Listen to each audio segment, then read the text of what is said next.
After the turn of the century, Ottoman Turkey's territorial boundaries continued to shrink despite the Sultan's previous warning to ethnic groups. Fearing the total collapse of their empire, a group of European-educated Turks planned and executed a coup against the Sultan in 1908. Then they installed themselves at the helm of the empire. Though the new government had promised reforms that would give ethnic minorities greater rights, the Young Turks, as they came to be called, regime failed to follow through. In fact, the ideology of their Committee of Union and Progress, Ittihad ve Taraqi, was to keep the empire's territorial integrity. The Young Turks started their Islamization policy, which they claimed did not suggest physical destruction of minority groups. Shortly after the coup, anti-Christian announcements were heard among the Young Turks' leaders, particularly in the trio of upstarts, Talat Pasha, Enver Pasha, and Cemal Pasha. One Turkish ideologist, Nazim, once proclaimed that all non-tourist elements, irrespective of their nationality, must be exterminated. Enver Pasha could not stand anymore the presence of the Christians in the territory of Turkey. While Turkey's interior minister, Talat Pasha, intended to make uses of the First World War in order to finally punish the internal enemy, that is, the Christians.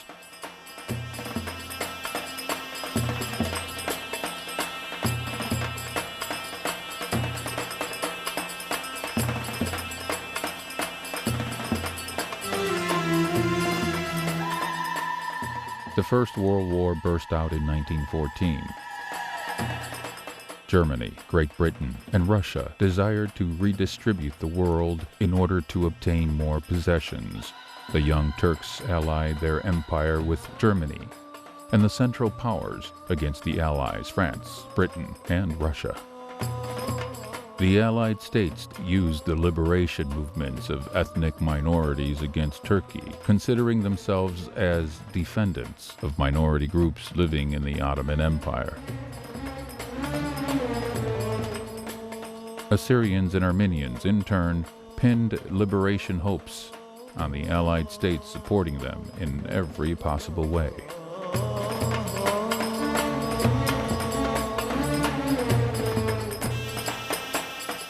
Russia's deputy consul in Van Termen, in his report to the Russian government, expressed hope that the Nestorian Assyrians would play an enormous role in the war against Turkey if they struggled for their release. Russia's expanded actions in this region did not please Britain at all. It was also eager to spread its influence there. All of this, of course, disturbed Turkey and its ally Germany. Christians' cooperation with Russia was another reason for Turkey to realize its cherished plan.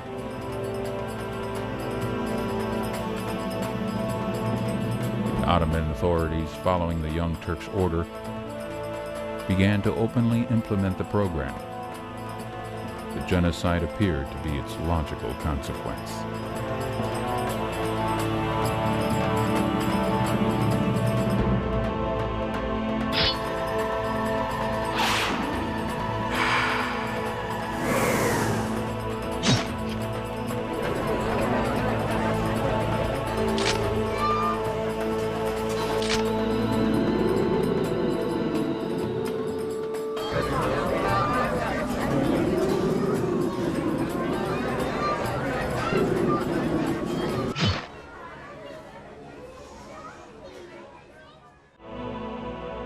In July of 1914, the Ottoman government recruited the male Christian population between the ages of 20 to 45 to join labor battalions. Most of them, by Enver's admission, were shot. Some, however, survived to return home to tell others how their friends were brutally killed. The massacres in the villages of Turabdin occurred openly and systematically. Both Ottoman army and the Kurdish tribes carried out the acts of killings. Midyat had many old tunnels that connected the city with the nearest Assyrian village of Ainvar. During the slaughters, they served as hiding places. Ainvard village was famous for its courage and showed a heroic resistance to the butchers.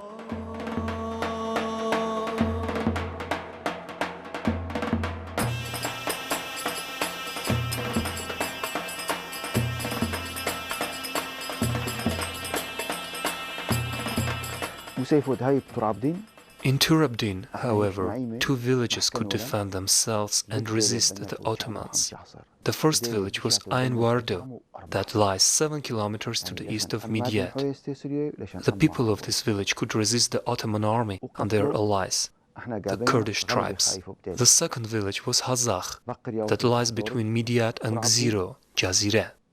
Here, too, the Christians resisted the Ottoman army and its Kurdish allies and could defend themselves.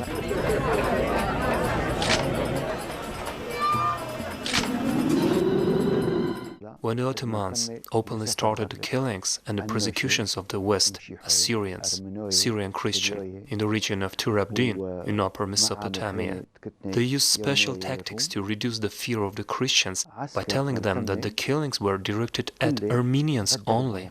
However, after they could suppress the Armenians, the Ottomans elaborated their tactics and told the heads of the Syrian Orthodox Church that they needed to suppress the Christian Protestants and Catholics under the pretext that all of this was related to America and France. The Ottomans pointed out that the Syrian Orthodox Christians were not supposed to be included in the wave of killings and suppressions.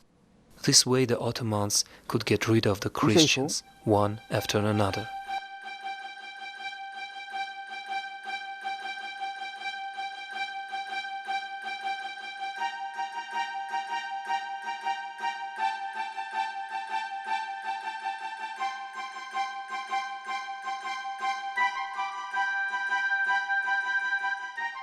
Here is the main thoroughfare of the long-standing city Hasankeyf. It is encircled with marvelous rock-cut dwellings.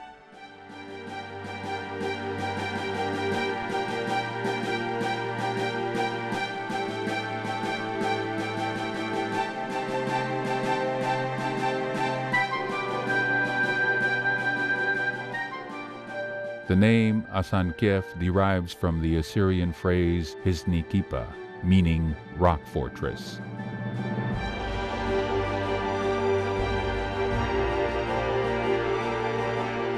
Armenians and Assyrians have lived here for centuries.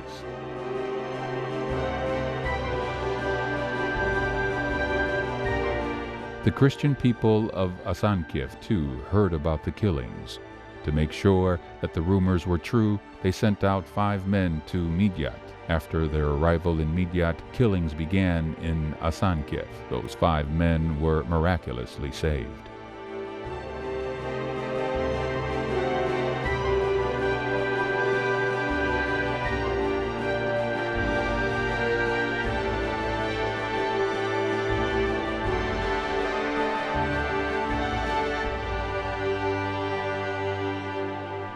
The latest mention of Assyrians living in Hasankeyf refers to 1978. There were 50 families in the city at that time.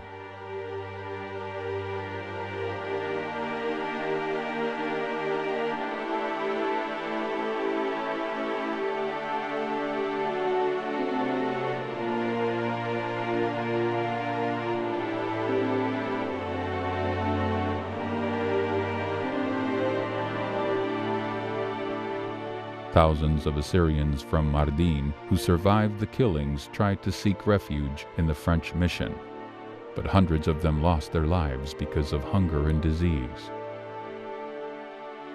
Those who survived found shelters in foreign countries.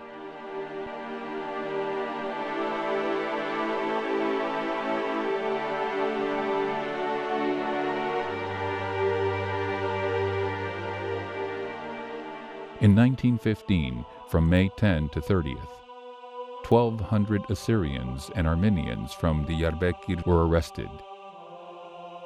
Many of them were scheduled for deportation to Mosul, but later were plundered and thrown into the river from a cliff nearby the city.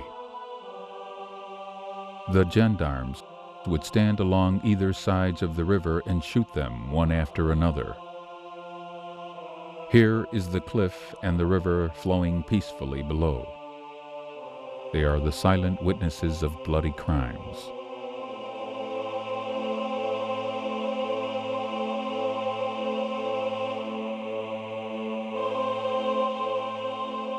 As later a German secret bulletin reported, 700 Christians between the ages of 16 to 70 were recruited, then shot dead during the road work.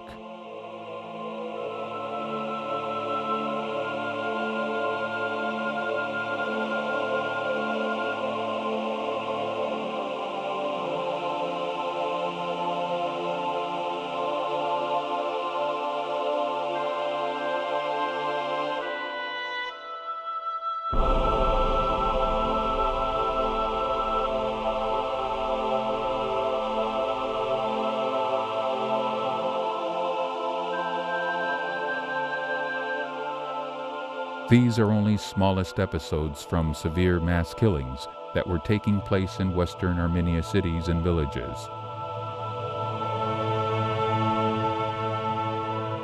In Van, Sert, Redvan, Bitlis, Mush, Urfa, Karberd, Adana, and in every Christian town and village.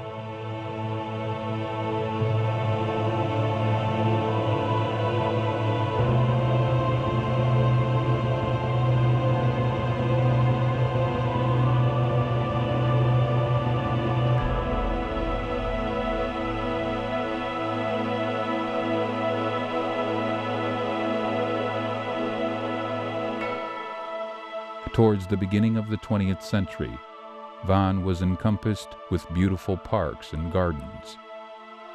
It is situated on the shores of the Van Lake in a valley enclosed by majestic mountains. The city is still controlled by an Urartian-era fortress with high oval fencings built on a cliff high over the valley. The famous Van suburb Igestan, with its marvelous gardens, was situated right below the fortress. The city had an estimated 50,000 inhabitants, 30,000 of which were Armenians. In April 1915, the Turkish troops besieged the city.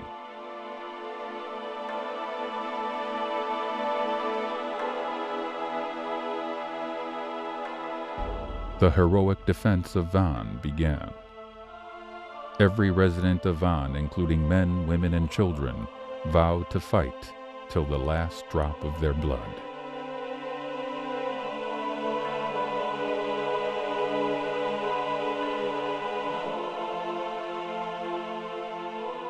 They had only one thought at that time: better to die than surrender.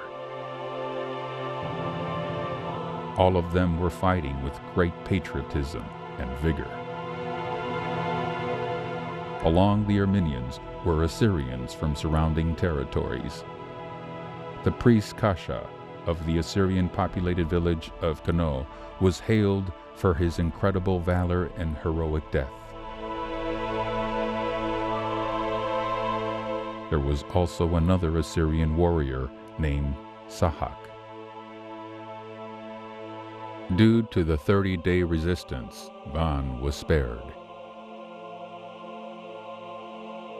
Unfortunately, the spirit of the Van people was soon to be broken.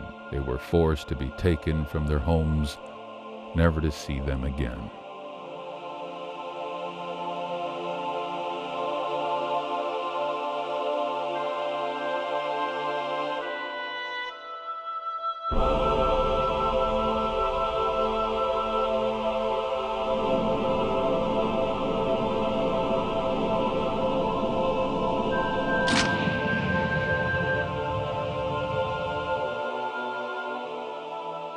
The Armenian monastery of Holy Cross of Akhtamar Isle.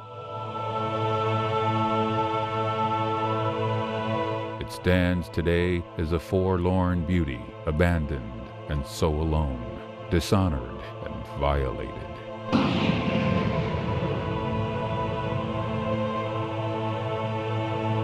Holy Cross without the cross.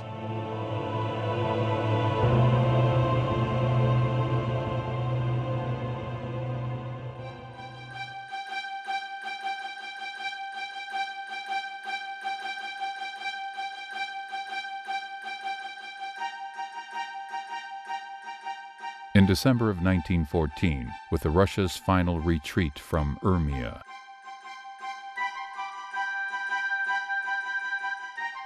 the local Assyrians left their homes behind and fled in their wakes.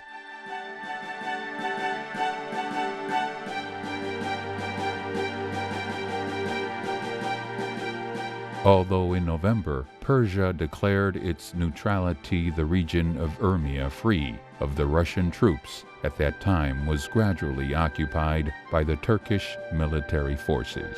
The Ottoman invaders intended to abolish the Assyrian people, not only in their country, but also in the territory of Persia. In January 1915, the Kurdish aggressors, furnished with Russian arms that were abandoned in Armenia, started their attacks on Assyrian villages of Armenia, putting all the inhabitants to the sword.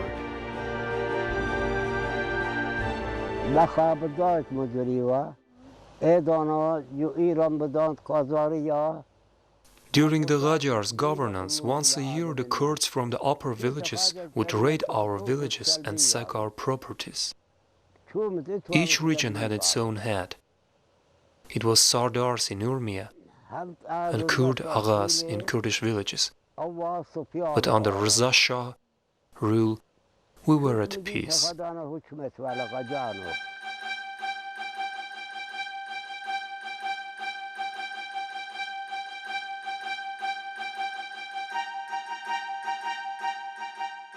For the Nestorian Assyrians, the only hope seemed to lie in Russian help.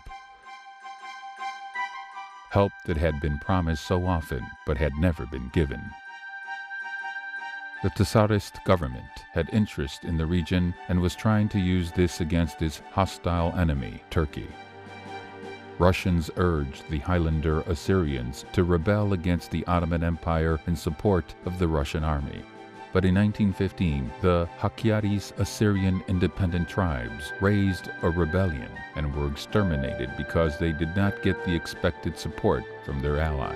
It brought disastrous consequences upon the desperate Assyrians. Their leader, Mar Shimun Benyamin, sent several letters and telegrams to the Russian Supreme Military Command asking for help. I dare keep you informed that over a month our nation fights against the Kurdish and Turkish soldiers. They have captured and ruined our villages. The Assyrians have climbed up the mountains of Tiari, Tikumi, and Dizi and are dying of hunger. We are surrounded by the enemy and are in a critical situation. For the sake of Christ, we beg you, send your troops here. All the villages of Hakkari were wiped out from the face of the earth. Armenians too, along with the Assyrians from Julamerk's 5 villages, were executed. The Assyrian nation was resisting under the leadership of the Patriarch. Many of them were martyred. Others died of hunger, thirst, and fatigue on the roads during the large-scale deportations. But a considerable part of them, their leader, Mar Shimun, crossed the Persian border, finding a roof in the regions of Urmia and Salmast. Why is this tiny nation's patriarch pictured as a hero? Why is Mar Shimun Benyamin so much admired by Russian investigators after passing by these imperious mountains and being hosted by the patriarch? Why did the British and American missionaries remember and describe him in detail in their research? And why is this person so reverently enshrined in the hearts of his tribe's coming generations?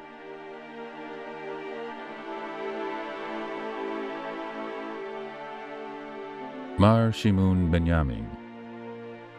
Perhaps the renowned Armenian novelist Rafi was right to note that Mar Shimun's example is an exception in the entire world of Christianity. where the spiritual father is a simple hero at the same time. Yes, he was a soldier and was martyred as a soldier.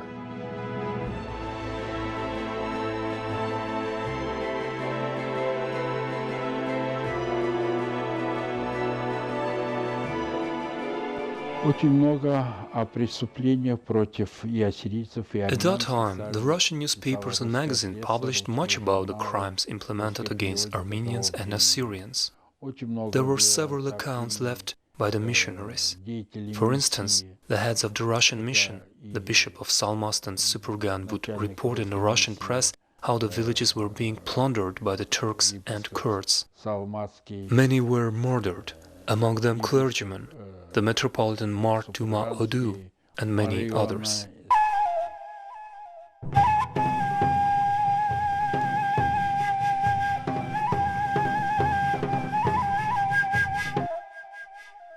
What was that if not genocide when the Assyrian people were deprived of their homeland where they had been living for centuries?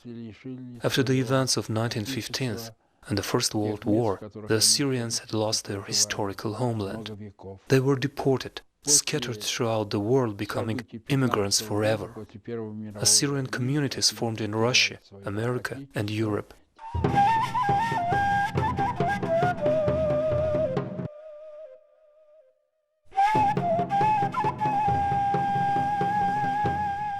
To a number of specialist judgment, 500,000 of Assyrians were assassinated, including the Nestorians, Orthodox, Chaldeans and Protestants, as a result of the World War and the mass killing perpetrated by Turkish and Kurdish bands.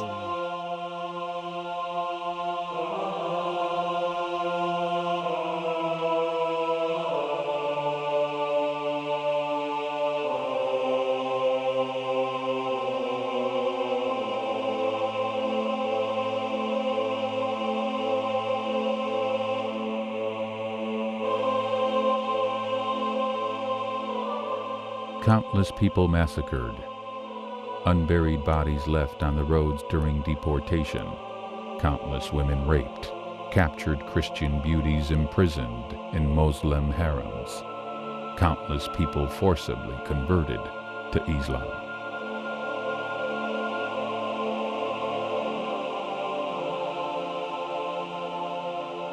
Atrocities, deportations, violations. A flock of miserable, bleeding, starving, fever-riddled wretches, living skeletons who had not even strength enough to dodge the cudgels of their murderers.